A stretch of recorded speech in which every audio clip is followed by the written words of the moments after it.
Поздрав од гледачите на телевизија Ерис во регионов и моја емисија отворена на тема. А темата веќе скоро еден месец зајакната малку последниве 2 недели, да знаеме она што ни е пред нас како генерацијска или како национална задача, пред секој како задача на сите граѓани. Што ќе кажеме како граѓани на 30 знае секој од нас, некој вела дека тоа е прашање на срце, прашање на емоции. Не знам јас, меѓународната политика, срце и емоции можеби има, ама ние не можеме да ги видиме, се работи за процедури и за интереси. Да не го повторуваме вечниот Черчил и тоа дека политиката секојаш има само интереси, а не пријателство. Но, затоа во некој друг момент, со некој друг гостин кој по вокација зборува за филозофија на меѓународните односи.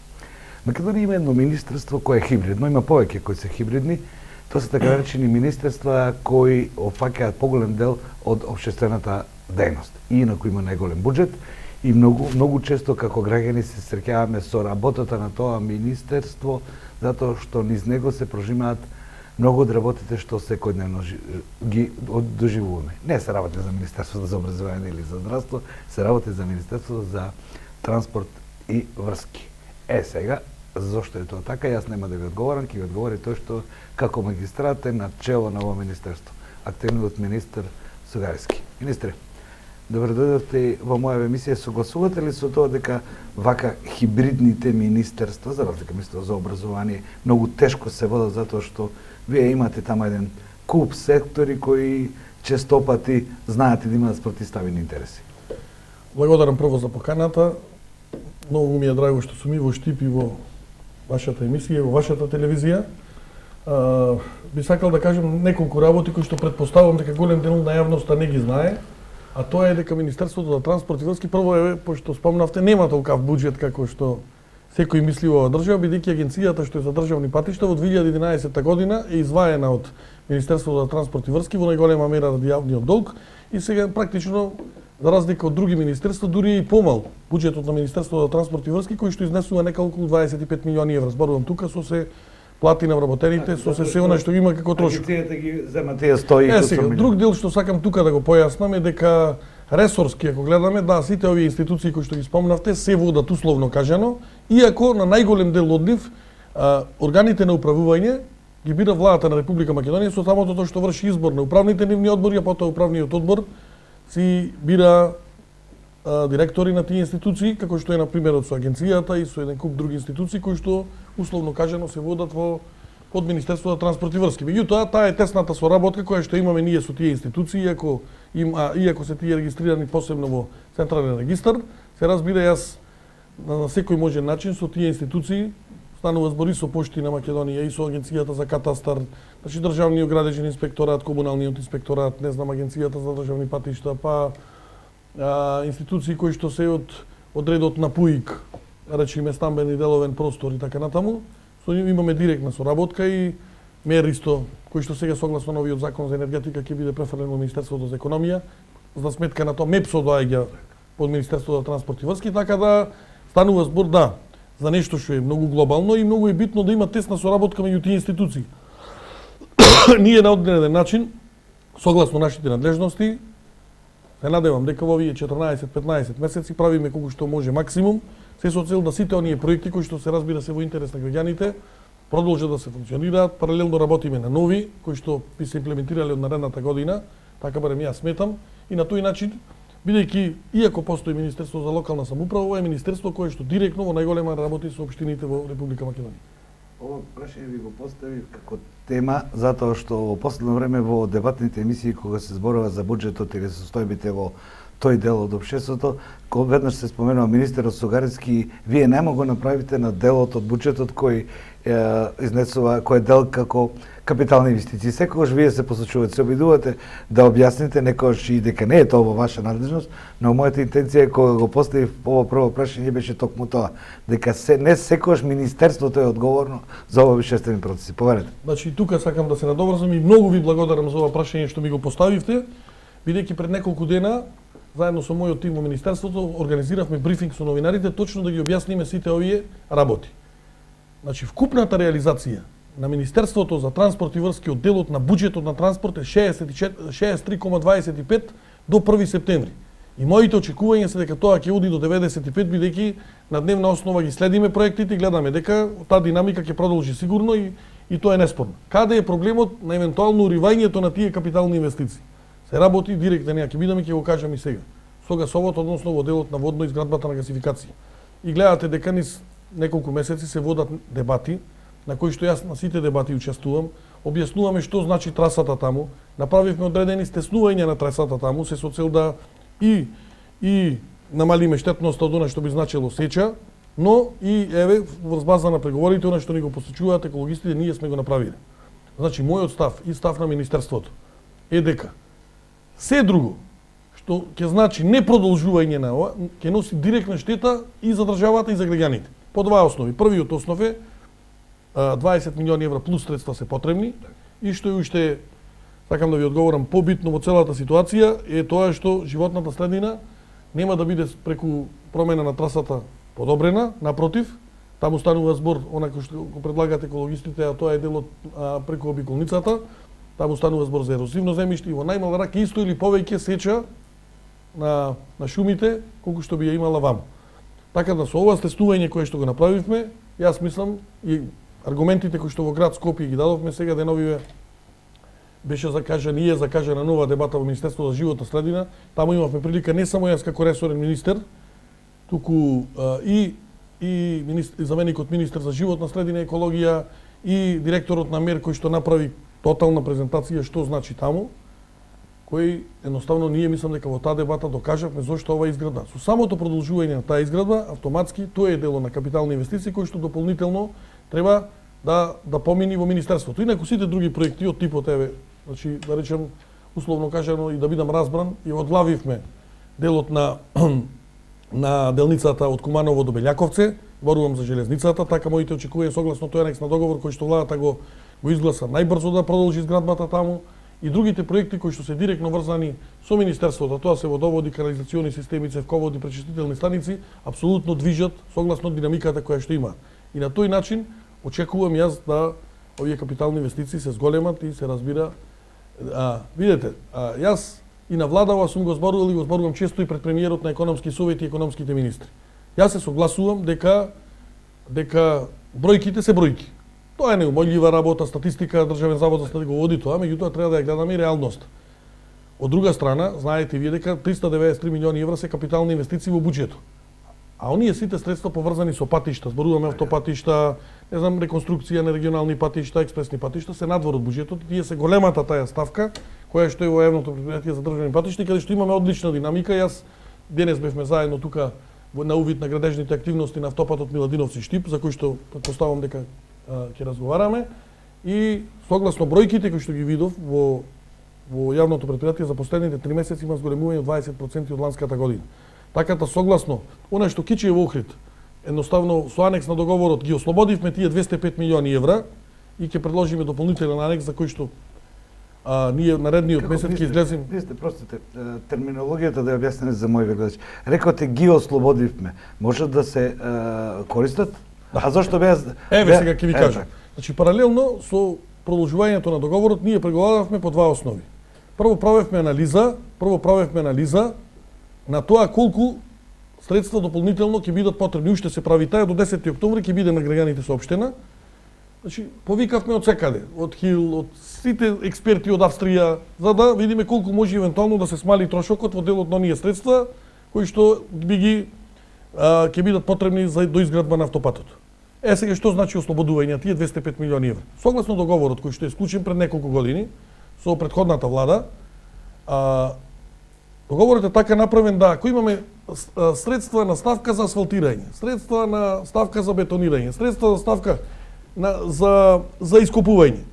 Значи тие средства што се предвидени не може од ставка, така договорот беше. Као буџетот кога се влечат пари од ставка до ставка. Да, и сега ние мораше да преговараме со кинеската компанија, се со цел да настани промена, анекс на договор со кој што средства кои што преостанале, да речеме хипотетички сега за асфалтирање ако се потребни, се префрлаат од друга ставка. До сега не можеше, затоа во дел на дел работи, бидејќи таму во дел се асфалтира, во дел не знам, имаме ископување, во дел се поправаат слечишта, се прави тунел Значи, не може така да се префрлат. Сега и тоа може и спремаме за после 10 октомври, меѓу 10 и 15, така во овој анекс стои, анекс на договор ново собрание, на кој што ќе кажеме пред јавноста, со сите ставки, со сите цени кои што ги има, на кој начин ќе се користат тие дополнителни средства.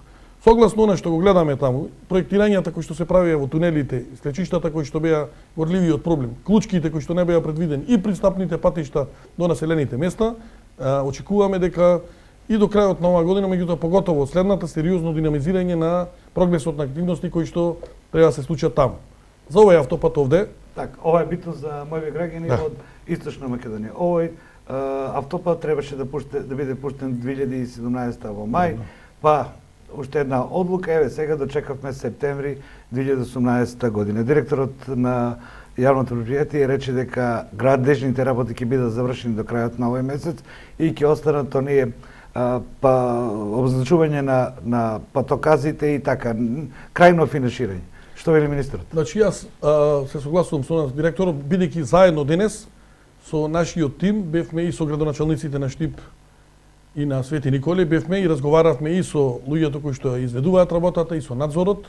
Значи ни беше соопштено дека очекувањата се за до крај на месец или некаде на почетокот, бидејќи знаете се станува збор за автопат, дека треба градежните активности комплетно да бидат завршени.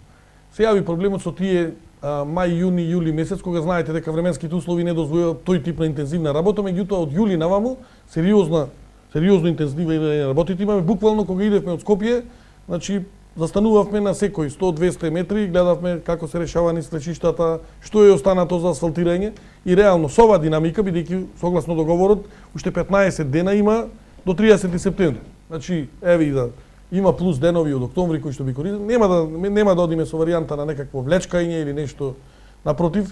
Очекувањата се дека еве да речеме во следниот месец дена од сега натаму или до крај на месецот како што спомна директорот, комплетно да бидат градежните активности. Потоа остануваат, знаете, значи поставување на мрежи, сигнализација, обележување, еден дел бидејќи одевме по тој автопат, веќе тоа е и направено, значи има поставено осветлување, комплетно асфалтирање завршено, обележано, така да за очекување дека таа работа ќе биде завршена.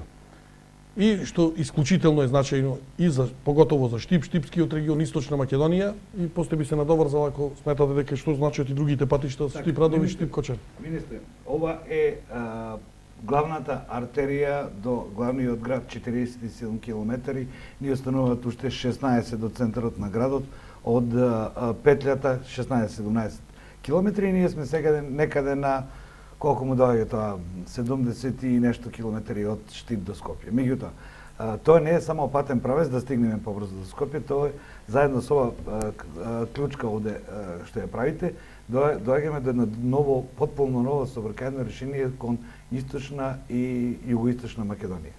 Значи, сега продолжува брзиот пат Штип-Кочани. Како што јас успеав да ја видам динамиката, таму е поприлично отидено, трасата е скоро пробиена, од оваа страна има земјни работи и така натаму. Кои се вашите информации за тој правец? Значи вака, прво сакам да го изразам моето задоволство, бидејќи низ оваа година и 3-4 месеци колку што сум министер, често пати доаѓа во Источна Македонија, неколку пати сум доаѓал во Штип. Сум се среќавал и со градоначалникот, сме разговарале и со другите градоначалници од Источна Македонија. И ова недела имам неколку посети, на пример, ќе одам во Ранковце, таму се прави експресен пат Крива Паланка Ранковце. За овој дел сакам да кажам. Два моменти се врзани со Штип. Едниот експресен пат Штип Радовиш, другиот пат е Штип Кочани. За делот на Штип Радовиш. И сами можеме да видиме дека сериозно динамиката е страотна во овие 2-3 месеци од кога е почната. Ние бевме на почеток со премиерот кога се правеше вовед во изградбата на тој експресен пат. Практично во голема мер. Дури беа, ќе ви го соопштам тоа, изведувачите, иако рокот им е 3 години, тие, ако не се, бидејќи археолошките наоѓалишта и тој тип на проблеми, мислам дека се решава. Се реши и значи согласно динамиката, очекувањата се нивни да биде и помалце од 2,5 години. Ова лично тие што ако вака се одвива работите. Втората работа е Штип до Крупиште и Крупиште Кочани, кој што сега ќе треба да почне и втората делница. Видете, таму беше друг проблемот. Таму беше покрај проблемите кои што се јавува околу изградбата, се јави проблем со експроприацијата. Вамо експроприацијата беше многу побрзо решена, до 90%, што е многу значајно.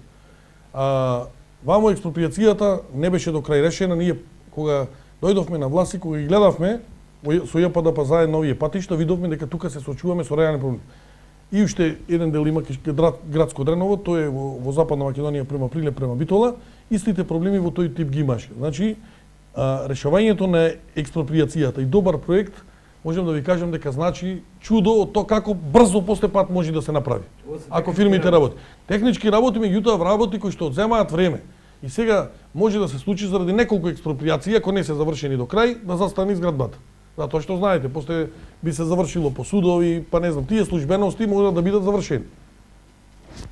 Имотноправни, тоа е, имотноправните се одделенија кои што се во Министерството за финансии, ние соработуваме и со нив, со сите институции.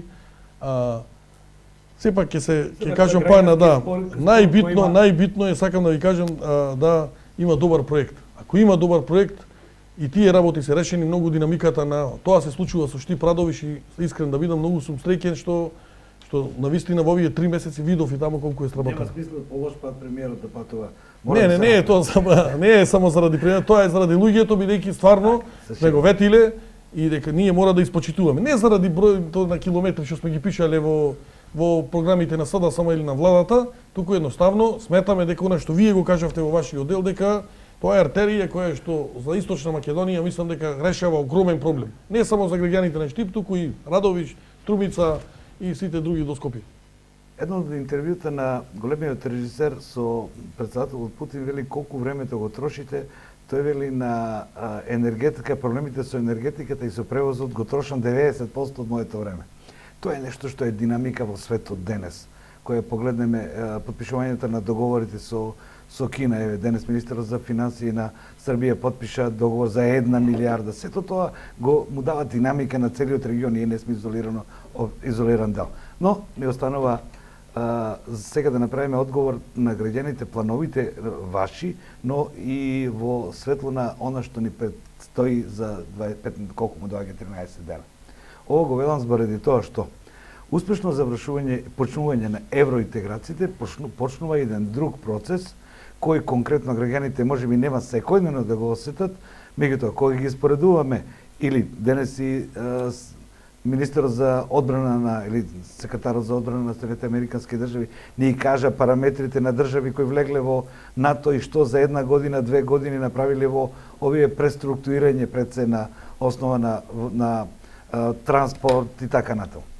Министре, од ваше, вие да кажете, со она што го и добивате како информација, во контактите со оние кои донесуваат одлуки, ИПАРД фондовите, предпристапните фондови, комуникеата за коридорите, каде што ние, освен овие 20 и колку милиона за автопатот не чепнавме, за железничата, спендолина проектот, се ова ќе ни земе многу време, ако помалку да им кажеме на граѓаните. Тоа се износи од 7 до 8 милиарди за овој дел. Ако тоа се информации што јас може да ги прочитам како однос со Македонија. Вашиот коментар ќе разам. Значи, прво сакам да кажам дека во ова што вие сега го зборувавте и иако како прашање према мене, меѓутоа добар дел и одговоривте на она кое што веројатно јас ќе го меѓутоа врз база на тие податоци апсолутно се согласувам затоа што јас сенам дека се тие релевантни податоци. Ќе го кажам следново. Прво е за мене кога дојде договорот од страна на Министерството за надворешни работи до владата, пат до парламентот, во владата апсолутно немав никаква дилема дека ова треба да се поддржи, што ќе значи за граѓаните и за оваа држава. Она што треба да ни се случи за 12 дена, тоа е да поминиме на референдум и да изгласаме за. И тука апсолутно немам никаква дилема, затоа што 27 години, еве, конкретно во ресорот кај што го водам, имаме сериозно закочување на процесите. И сега дел процеси ги одглавуваме, меѓутоа, тоа би било, како да вика, иницијална каписла за тие процеси на побрза трака да поминат. Да не одиме милиметар по милиметар. И сега, директно да одговорам на прашањето. Да, значи, ако нешто од почеток таму со пристапот во НАТО, конкретно ја зборувам бидејќи тоа треба да се случи во наредните 16-18 месеци, е подолг процес бидејќи 33 поглавија се преговараат и не само за инфраструктура, туку и за многу други работи, вклучително судски реформи, не знам, човекови права и сите други. 33 да. И ова задната што се затвори како тоа е 34. Многу е тоа. Само по себе, со добрите проекти кои што би ги изработиле, ние ќе донесеме огромна сума на средства во Република Македонија. Јас за разговорот ќе ви кажам што ни е планот на Министерството за транспорт и врски во делот на помагањето на општините, меѓутоа сакам ова конкретно да го кажам. Ако ги земиме примерите на Црна Гора, која што последна е за членета, 29-та членка, ние треба да видиме 30-та, и ако гледаме Бугарија, Албанија, кој што и Романија, кој што пред нив се приклучиле во НАТО, ќе видиме, погледнете го делот на инфраструктура како се развила Албанија во последните 10 години. Јас не верувам дека Албанија е како Соединетите американски држави или како Германија. Но ајде да видиме гледката, сликата каква била во 2008 година и како изгледа сето тоа во 2018 година и со каква помош и на НАТО и со самото зачленување на НАТО. Тоа и овде треба да се случи истото. И ние апсолутно ова што вие го спомнавте во делот на овие сите луѓе кои што па не може овие сите луѓе да бидат непријатели на оваа држава и да се оценува така. Гледав некои слушатели, гледачи се јавуваат по емисии, вика не треба да доаѓаат тие овде. Мислам, тоа е страшно, затоа што овие сите што дојде, прво, во најголема мера од нив се десничари, ако гледаме.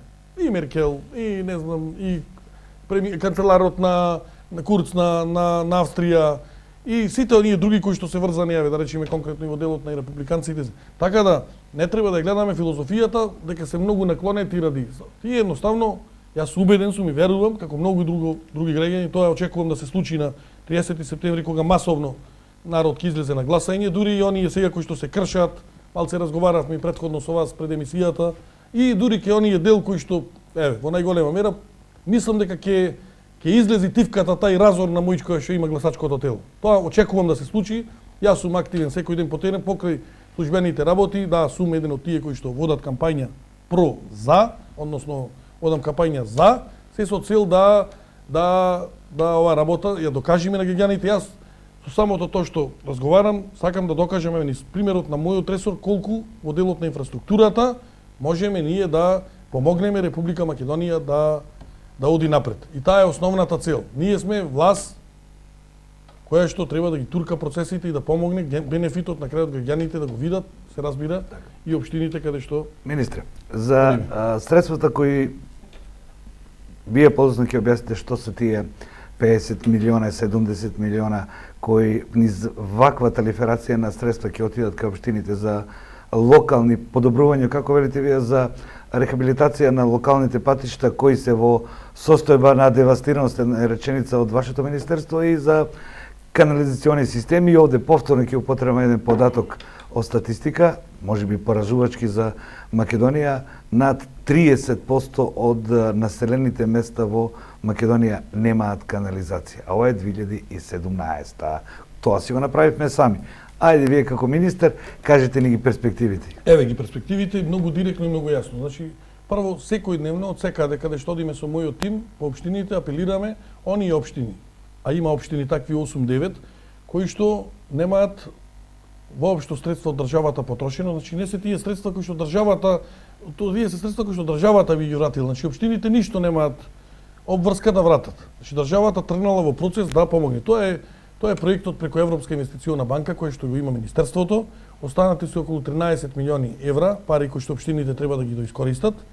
Сега што се случува? Во мај месец оваа година ние до владата поднесовме информација за нова рамка од 50 милиони евра средства преку ЕИБ, бидејќи тој пример со таа проектна единица кој што се работи е пример за регионот. И сега по таквиот пример дел од овие држави околу Македонија сакаат низ принцип тоа да го внесат. Тоа го зборуваат барем оние луѓе кои што работат во банката и кажуваат колку е добар тој пример. На тој начин со методологијата која што има на распределба на средствата по број на население, по број на населени места и по други критериуми, општините добиваат средства од државата без обврска тие да ги вратат, бидејќи државата ги плаќа, да се изградат водоводи и канализација. Ја ќе ви кажам само еден пример. Ние оваа година, значи од мај месец, до сега имаме склучено 20 договори за изградба на водоводи и канализација, кои што веќе се одвива. Тоа може и е лесно проверливо да прошетаме низ државата, и уште 7 се во тек со постапки. Така да, до крај на октомври очекуваме сигурно уште 10 на некои договори да се склучат, и на тој начин решаваме огромен дел на оваа бројка што вие ја спомнавте. Значи, жално ние да зборуваме во 21 век за канализација, фекална или атмосферска, за немање водовод, за немање вода, за локални патишта, оштетеноста, кои што еве се надоврзувам, тоа е вториот проект. Две информации на влада се поминати, ние како министерство ќе преговараме со Светска банка. Нашите очекувања се дека тој процес најбрзо би завршил. се со цел да формирањето на проектна, прво се разбира со закон за заем кој што би било собрание, а потоа и со формирање на проектна единица на ист начин методологија како што претходно објаснував и на тој начин да ние како држава, бидејќи знаете вие дека државата нити Министерството за транспорт, нити Агенцијата за државни патишта нема надлежност да гради локални патишта, категориза тоа е надлежност на градоначалниците, меѓутоа ова е формата како ние ќе помогнеме на општините. Плюс знаете дека општините си имаат буџети основни каде што му се предвидени средства за улици и патишта. Така да, ако направиме на кохезија на цело ова што го зборуваме во наредните 2-3 години, треба да решиме огромен дел на километража на локални патишта. Зборуваме тука не само во урбаните средини, туку се разбира и во руралните средини. Овде има многу сегменти, затоа реков вашето министерство е податно за теми за кои што може да разговараме. Јас би издвоил една тема, а тоа е проценката на Европската асоциација на железници. Вие како министер го знаете, откаде сме многу слабо. Го имаме тој коридорот кај што се намалува брзината и велат дека на таа тема Македонија мора да работи. И одиме една програма во која не споредуваат со сличните земји од таква големина, колку граѓани се возат со воз, колку користат друг транспорт, колку е бенефитот на тоа. Таа студија ја имате, ја поддржа и нашиот институт од овде. Министре, се размислувале да се искористат огромните европски фондови со наше знаење, со проекти да тоа го промениме? Значи, еднаш веќе да ја завршиме таа пруга до Крива Паланка. Има овде многу да се барем ревитализира пругата Кочани Скопје која стои така, направена е 27 година. Се се тоа прашања и кои бараат итни одговори. А можеме да се подпреме на Европа. Имаме ли капацитет за тоа? Да, еве ги одговорите на кои што знам. Еден од потешките проблеми, бидејќи знаете, ова дека од изборите од 94 година се влечи некаде веќе некои си 24 години и многу често ми е како ресорен министер поставувањето прашање сега да појдам аманте луѓе, ова пруга ќе биде некогаш до Бугарија или нема да биде. Значи во голема мера ми се поставува. Затоа не случајно го спомнав анексот кој што го поминавме на влада, уште дел од документите финансии треба да ги помини, за да отпочни да се откочи. Видете, изградбата на првата делница од Куманово до Белјаковце требаше да биде завршена во септември 2016 година. Таа е доцнија сум. Досега само во тој тип 18 месеци, после 3/4 покушај, значи не инаку тоа одамна требало да биде готова.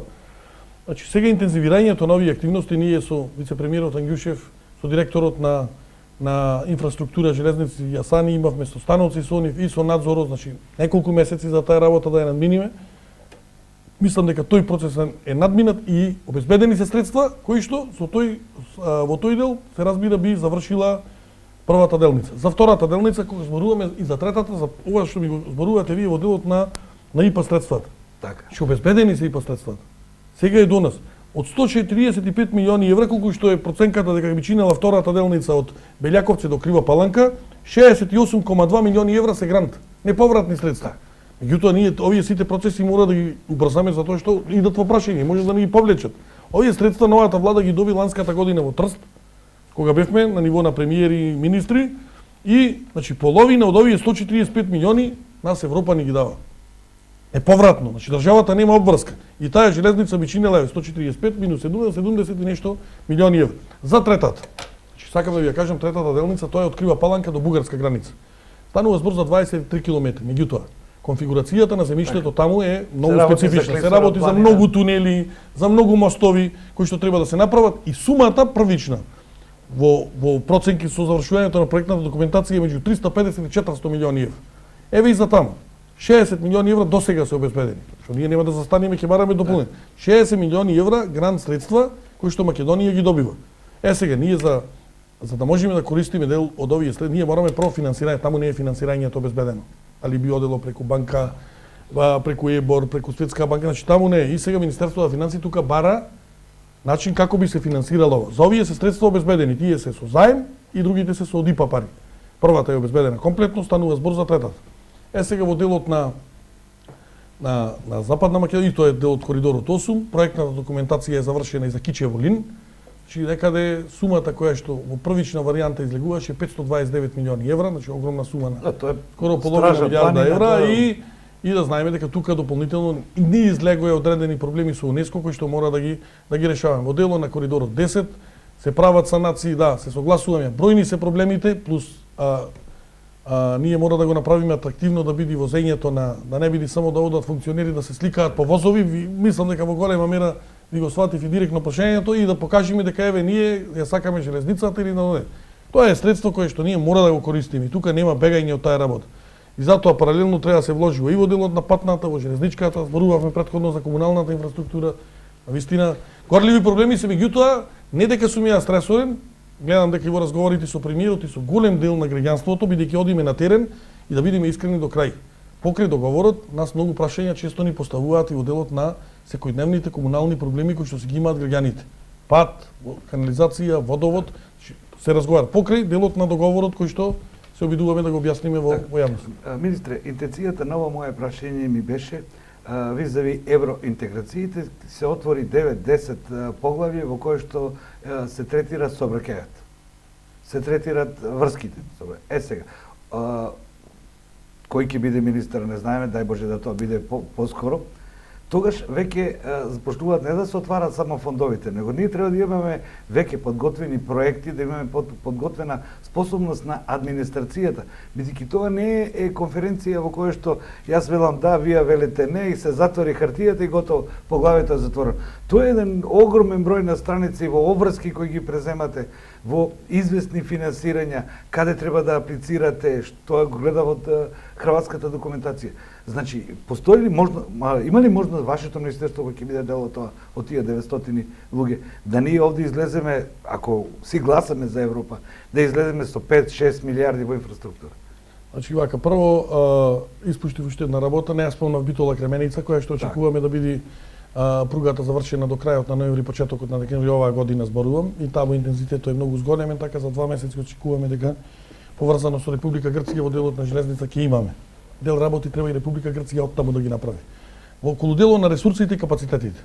Што со најголема мера сум убеден дека согласно еве и тимовите кои што се прават и за преговори, дека ова министерство, говорам за транспорт и врски, убеден сум дека исполнува голем дел на услови и она што ќе значи утре работење на проекти, бидејќи пак ќе кажам, ресорски под него се водат други институции кои што исто така со дел од нивните тимови може да помагаат. Станува збор и за железници, станува збор за јавното претпријатие за државни патишта и што е многу битно и во самите ресурси на самото министерство. Јас сигурен сум дека во голема мера на она што видете, клучното е приоритетите. Така е. Најжално делот на капиталните, ако ние излеземе во јавност и кажеме сите овие 10 проекти ќе се направат во 3 години. Така лавноста нити не смее некој да манипулира, нити лаже, нити јас имам па некаква намера, нити премиерот, нити никој тоа да го прави. Затоа што знаете вие што, еве сега паралелно гледате околу Штип како се гради, што е видливо и тука нема бегање од таа работа. Меѓутоа да кажем дека прво дефицитот би го кренали до увис, ако кажеме дека сите работи во една година ќе ги направиме. Затоа се бираат приоритети. Еден од клучните приоритети што ги спомнавте, за да можеме ние да кажеме дека сме држава во делот на исполнета комунална инфраструктура, ми се овие 120 милиони евра, 50 милиони евра од ЕИП, 70 милиони евра за локални патишта. Дополнително, средствата што ги имаат од буџетите општините, голема мера решаваме на проблеми. За ресурсите тврдам, ги имаме, дополнително се размислува на ангажмани на други луѓе, мислам тука не смееме да се лажиме, кои што се надвор од министерствата и кои што се на располагање луѓе, и од делот на невладин сектор, и од делот на сите оние луѓе кои што согласно нивната професија сакаат да помогнат, ги нудат своите ресурси и ние радо ги прифаќаме. Министре, близу ни е референдумот и оде гласаме за како определување заедно со договорот од Нивици. Јас не случајно споменав таму едно 8-9 услови кои ги има во тој агреман, кои ни ги дава 29 најмакни земји на светот членови на Војниот сојуз. Но, која гледате стратегијата на НАТО пактот, тие 10 годишни, 5 годишни, кои се јавни, таму има многу економија. Многу малку има таква некоја стратегија, војна организација, тоа е веројатно за нивните генерали, но ја гледаш економска стратегија. Една од стратегиите на НАТО е енергетска безбедност или бедност во енергетиката и се наведени приоритети, потполна гасификација на југоисточна Европа, па се таму наведени некои други приоритети, неможност користење на атомска енергија поради безбедносни клаузули, ние веројатно не знаеме да си го користиме тоа, како што досега покажавме наша сериозност. Сега, граѓаните во Штип очекуваат и ние како држава, но и ова ако се отчепи, што велите вие овој канал, за 10 години или за, вие ќе кажете за колку, ние овде имаме гасификација. Со тоа сме и еколошки и исполнуваме стандардите. Од едно друго поглед, сето е поврзано, ама многу малку разговараме за тоа. Да, значи една од темите, пак ќе кажем, значи вие кажавте и стратешки гледано, ја ќе кажам дека една од топ приоритетите на оваа влада е гасификацијата. Тоа не било и во програмата на избори кога сме одели во 2016 и сега во владината програма ланската година, кога во експозето премиерот ја соопшти програмата на владата, топ приоритет имаше гасификацијата. Значи, онај случај со водно ви го објаснив и останувам на тие аргументи кои што ги соопштив и овде, се разбира ги кажав и на дебатата која што беше во град Скопје. Значи, во делот на гасификацијата, конкретно во моментот во Македонија, бидејќи ме прашавте за Штип, значи со градоначалникот и денес разговаравме околу таа проектна документација, бидејќи знаете дека секундарната си ја прават општините. Наше е дека и од Клечовце до Неготино мислам дека да, Клечовце Штип практично 85-90% практично е завршена, така да сега останува онај процес на кој што треба општината да работи, за да би целта на државата е до самите градови гасоводот да го донесе. Потоа си превземаат општините во тој дел. Така да апсолутно немам никаква дилема дека ова останува приоритет. Ние ќе ги надминиме сите проблеми, јас сум убеден и со водно, кои што се јави проблеми, ќе ги надминиме сите проблеми кои што и во голема мера експроприациите се решени од гасоводот кој што води Неготино, Кавадарци, Битола, Прилеп. Така да во голема мера тие 17 градови колку што се предвидени ќе бидат решени, понатаму продолжуваме со истиот процес. За очекува, јас не би сакал сега да шпекулирам толку години, би била меѓутоа многу побрзо од овие 10 години што вие ги спомнавте. Јас реков само бројка, да. Мисле дека Штип ќе добие гасификација. Знаете дека тој процес кога ќе отпочне во градовите, то по примерот на Струмица и Куманово е дека прво одат јавните институции и потоа сите оние домаќинства кои што треба да бидат вклучени. Сето тоа е еден процес кој е многу голем, а е на полза на граѓаните. Јас го споменав во контекст на тоа дека не е само да подпишеме разни протоколи со Европа, треба да си ги извршиме работите. И од она што почнав, морам и ова да ве прашам, од економистите, вие присуствувате многу на такви округли маси и ве прашуваат кога беше проблемот, не е проблемот туку појавата за малото користење на средствата, тој расходниот дел за растот, и од имаше разни економисти кои кажуваат своји ставови, меѓутоа бизнисмените велеа дека повторно го молиме министерот за побрза бирократска работа, завршување во делот на градежништвото, кое одеднаш падна, еве сега имаме повторно раст. Како министер, што мислите, 14% падна, па сега еве повторно раст. На што се должеше тоа? Не, се должеше првиот квартал се должеше на делот податоците на Сидохидро према ланската година не беа внесени и сега да не повторуваме повторно. Што ми е битно? Значи битно ми е дека голем дел на фирми во моментот во Македонија, зборувам за македонските компании, работат. И тоа недвосмислено ве покануваме заедно кога сакате низ Република Македонија да прошетаме да видите колку фирми работат во моментот. Ако гледаме по тој аспект, меѓутоа ако гледаме дека вториот квартал па е послаб, меѓутоа е драстично подобар од првиот. Секогаш да знаете дека бидејќи градачната сезона е од март месец, крајот на февруари, почетокот на март до декември.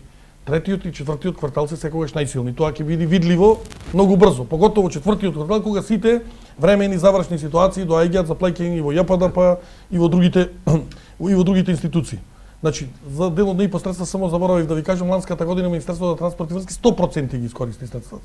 Ова како податок, не знам дали сте го слушнале, да знаете дека 100% транспорт ги искористи. Дури мислам дека и над 100 па ме прашува како е тоа, па дел од животна средина искористивме и дојде некаде 107. Да не бидам сега вулгарно сватимо смита, да. Така да во голема мера. Што сакам уште нешто дополнително кое што испуштив. Значи во делот на регулативата, за ова што бирократски бариери што спомнавте. Моментов, значи ние законот за патен сообраќај со сите согласувања со ЕУ го донесовме. Уредбата исто во делот на распределбата на центови ја донесовме. Во моментов се прво законот за урбанистичко и просторно планирање излезен од министерство, помина на ЕНЕР, сега е во моментов на институции, очекувам до крајот на месецот да влезе во владина процедура.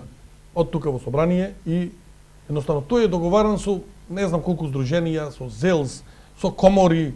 Ние дадовме можност сите оние кои што сметаат дека општините, значи сите да се вклучат и да ги дадат своите сугестии. Ние направивме закон кој што ќе оди на јавни расправи и претходно и за време на дури трае дебатата во собрание меѓу првото и второто читање.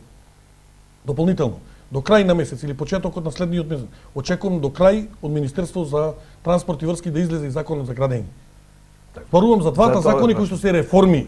Значи зборуваме сега за сериозни реформи, така и со патен, и да ви кажам бидејќи искуството мене и како пратеник изминатите 9 години. Законот за градење го чекаат сите. Да, значи изминатите 9 години кога бев пратеник од 2008 година, значи многу сакав некоја работа ако може да помине консензуално со договор. Така го поминавме законот за патен. Има одредени забелешки пратениците на ВМРО ДПМН. Седнавме, разговаравме, се усогласивме и на крајот комплетно сите гласаја за тој закон. Тоа мене ми е задоволство, бидејќи примената кога ќе дојде имплементацијата на тој закон треба да биде на обострано задоволство и на власт, опозиција, пред се на граѓаните кои што не гласаат да седиме на овие функции. Така да, тоа ќе се стремам и да го направам. Јас знам дека тие се специфични закони. Меѓутоа, барам начин и кога се прават измени, како што го направивме случајот со измената на законот за градење за Демиркапија Смоквица, ептен ако тоа мора да биде заради државата. Да не се доведуваме како во времето назад со 27 измени, од кои што повеќе од половина ради поединци беа. Сакам да направиме сериозен закон, нови закони и после тоа евентуално нешто ако треба да. Инаку на подол кој што биде за да имаат оние кои што работат градежните компании сигурност во она кое што или општините во делот на плановите. Јас и ова прилика во вашата емисија ќе ја искористам. Можеби многу пати сум ми досаден, меѓутоа апелите на работење на проекти и апелите за работење на урбанистички, поготово детални планови, општините тоа мора да го прават. Таа мене ми е задача, јас да сугерирам, а другиот дел на работата е како Министерството за транспорт и врски, владата и власта во Република Македонија помогне како овие сите процеси да одат напред. Министр, јас не сум склон на тоа да кажувам црни сценарија и да се плаши македонскиот народ и македонските граѓани пред се, но обврска и моја, како и вие што имате обврска, е да ги осветиме сите страни на процесот. Да се вратиме повторно на што ни следи и доколку се доведеме до состојба, сомничевост на нашите пријатели од Европа, не ги започнеме сите овие работи, ви рековте, искористивме 100 милиона, 700 милиона од ИПАР ни се на располагање на 6 години, на 7 ако не се лажам. Значи, сето тоа, зборував и за протоколи, финансиски групации кои сметаат дека инвестицијата треба да помине во Југоисточна Европа, одлуките на Либор каматите, вие тоа го знаете, се спуштија на 0,75 ако се отвори процесот од Белград до Солун, сето тоа како е една слика. Што правиме ако... Еве од придобивките. Една од придобивките, да кажем, вие сега ја кажавте, ме подсетивте само. Во делот на камати, на тие линии сите кои што ги безели. Знаете кога е? Координаторот на Хрватска беше во Република Македонија во делот кога преговарале со НАТО. Знаете каматната стапка да ја спуштите на колкава придобивка е таа. И затоа видите, ние се обидуваме не нешто на мускули да истераме, туку ние се обидуваме да кажеме дека колкав чар ова држава и граѓаните ќе имаат од она што ние обараме, тоа е членство во НАТО и во ЕУ. Не заради друго нешто. Кога ќе прашаат договора, меѓутоа ако договор, каков договор ни требаше ако не беа НАТО и ЕУ? Вика се прашањето е вакво, безлично е, не знам, тризначно е, вакво. Значи, договорот е склучен заради нашето одење, бидејќи современата спогодба ние не влеговме во НАТО и во Европската унија, со овој договор дефинитивно, значи дефинитивно доколку помине се разбира, јас очекувам да помине на референдум, да тој процес продолжи некаде до крајот на јануари наредната година со се ратификација во грчкиот парламент заврши. Така да придобивките се страшно големи. Јас секоја прилика ја користам да укажам на граѓани дали било во средби, дали било вака во емисија, дали било во мои настапи во влада или во собрание или во било каде, да објаснам на граѓаните што значи ова. Ние имаме историска шанса да овој процес сега го окончаме и го завршиме и граѓаните тоа во најбрз временски период го почувствуваат на нивна кожа. Министре, се согласувате ли со емотивната квалификација? Вие рековте на почетокот емоциите се една работа, рацијата е друга работа. Дека на граѓаните за некои од нив лично дека ова е горка пилула која ја мора да ја проголтиме заради еднината. Затоа што некои од граѓаните велат ако се мора е горка пилула, то така треба да го направиме за ти оздравување на организмот, нели? Ама не може да зборуваме дека се работи за победа. Овие нијанси на емотивен план ги оддалечуваат некои од граѓаните. Што велите вие? Значи, вака да ви кажам, вие сте свесни и сите се свесни дека идеален договор не може да се постигне кога преговараат две страни. Мене изминативе денови имав прилика да гледам дел од членови кои што се на високи функции во ВМРО ДПМН. И ме израдува она што го слушнав, дека на прашање поставено дали вие утре Борувам за нив, не за сите, меѓутоа за дел за нив. Би добиле подобар одговор. Тие рекоа не. Дека не може подобар, затоа што видите, ако ги гледаме бомбите на назад, таму никаде нити македонски јазик се слушаше, нити македонски народ. Со самото тоа што ние идентитетот го заштитуваме со јазик и со народ, сметаме дека, а тоа беше клучната цел. Во делот ние заменуваме ПРМ со Северна Македонија. Значи, имаме ситуација кај што ние не бевме, да, точно признати од 130 нешто, меѓутоа, еве, јас сум бил и пратеник измината, ја сега сум министер, и Груевски и сите други кои што биле функционери во Македонија, оделе по светот, оделе на форуми, на конференции, секаде ПРМ стоело. Значи, поранешна Југословенска република Македонија. И немој да ја замајуваме јавноста да како тие биле, ние сме биле заедно таму и тоа. Јас знам дека тоа е процес и дека апсолутно не велам дека е идеален, далеку од тоа. Меѓутоа е одлична основа да ние со тој договор, со референдум, со ратификација, голем дел на овие проблеми решиме.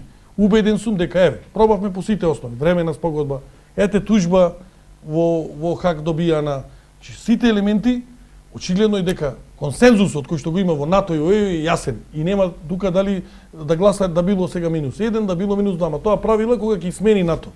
Сега моментов вака стои работата, ви тврдам, не во наредни 30-50 години. Во наредни 100 години друг договор нити ќе дојде, нити ќе испреговара некој за друг договор.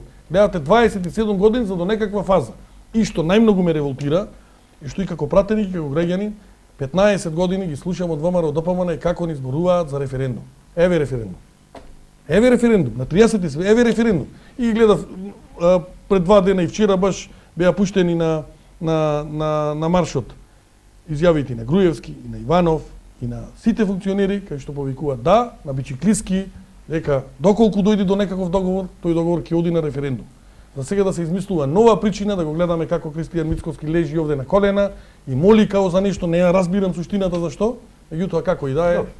Не сакам да не влегувам во толку политичко, се обидов, мислам дека ни за оваа емисија да објаснам што значат придобивките на Република Македонија од членството во ЕУ НАТО во делот на ресорот кој што го водам, односно од Министерството за транспорт и врски. И едно повторно така прашање, последно од режијата ми јавува дека го исполнивме времето. Ја гледав денес пресконференцијата на секретарот за одбрана на Соединетите Американски држави, вели вака, сватете го ова како предизвик за вашата нација и држава. Знаете, во нивниот речник кога каже нација и така натаму, да не семантички овде се расправаме околу тоа. Меѓутоа, ај ќе молам како висок владин службеник, министер, прокоментирате ова. Дали ова е предизвик или успех? Предизвик за цела една нација, така рече министерот. Значи јас бидејќи бевме цел ден на терен, до краја не ја прочитав изјавата, ќе се обидам со завршувањето на емисија и тоа да го видам. Меѓутоа да очекувам дека е предизвик и мислам дека е предизвик затоа што ние после 27 години, значи 27, не 27 дена, 27 месеци, туку 27 години решаваме еден процес со кој што, пак ќе кажам, во договорот за мене барем како што го читам, голем дел зборуваат, а не го прочитале договорот, дека таму македонскиот јазик е заштитен, дека таму македонскиот народ постои и тоа ќе стои таму и кога ќе настанат уставните измени, кога треба после референдумот да дојдат. Така да, јас ова сето го гледам најпријателски од сите овие луѓе кои што вклучително и државниот секретар на САД кој што е денес во Македонија, исто еврокомесарот е денес во Македонија и сите овие наназад луѓе кои што дојдоја и кои што ќе дојдат предпоставам до 28 септември 29 кога е и молкот. Така да сметам дека динамиката на она што како што треба се јас тоа од ден на ден го гледам кај граѓаните и да бидеме искрени. Од ден на ден климата и во тој дел ќе имало скептици се поправа и мислам дека тоа ќе се случи како што треба на 30 септември, односно дека граѓаните масовно ќе излезат и ќе го поддржат овој референдум за членство во ЕУ НАТО. Министре, ја ги истрпев своите прашања, се обидов не да поставам прашање, туку да представам слики на кои што вие одговарате со приоритети и одговорности на оно што го носите. Вие сте министер во транспорт и врски во владата на Република Македонија и ни должите одговор. Благодарам што бевте. Благодарам, ми беше многу драг разговоров и многу отворени теми. Вака сакам да разговараме се со цел да предизвика колку што може поголем интерес на граѓаните на општина Штипи и на регионот кој што ја гледа оваа телевизија. Благодарам. Поштовани гледачи, ова беше мојот разговор со министерот Цугарески. Што да ви кажам за крај на ваквите емисии? Еве, Штип има 50.000 жители, во регионот кој има некаде околу 250.000 жители и за едно 20 половина час од сега ќе може да го слушнат еврокомесарот по новото име за меѓусоседска безбедносна соработка или порано беше за проширување. Па вие видите дали Штип некогаш има габарит да се сретне во следните години со еврокомесар. Предизвик, како што вели еден друг висок американски службеник за нацијата и за ова време. Па поставете му прашање на Хан за она што е ваша дилема. Ве благодарам за вниманието.